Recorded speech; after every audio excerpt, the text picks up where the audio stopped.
Sa pool sa CCTV, ang pagnanakaw ng riding in tandem na naka-hazard lang na sasakyan sa gilid ng kalsada sa Laguna. Ang suspect wanted pa rin. Para bigyan ng mukha ang balita, Mobile Journal, Alexis Ebue. Sa kuha ng CCTV sa Santa Rosa, Laguna noong nakarang linggo, makikitang nakaparada ang pulang MPV sa gilid ng pamilihan.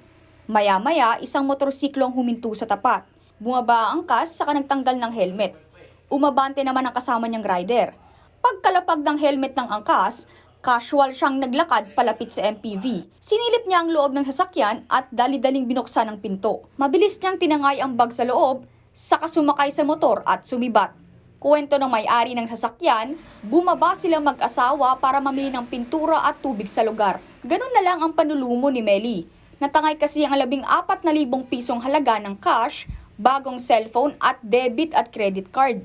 Yun, saglit lang po yun, wala nga kami pong 10 minutes doon. Pagbalik po namin sa sasakyan, wala na po yung bag ko po. Tapos nung pina-check po namin yung CCTV, yun nga po na may kumuha, may nagnakaw na nakamotor.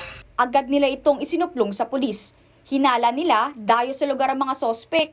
Nakakatakot daw na parang sanay na ang mga ito at nakuha pang tanggalin ang helmet. Magsisilbing aral daw ang nangyaring ito sa mag-asawa. Sabi ng asawa ko, hindi na talaga ako gagawa ng ganun yung hindi ilalak. Kahit saglit lang kami doon. Kaya yun po, doble ingat po tayo ngayon kasi andyan lang po sila yung mga walang takot na sa paggawa ng masama. Sa sino mang makapagbibigay impormasyon sa mga sospek, agad lamang ipagbigay alam sa pinakamalapit na himpilan ng pulis.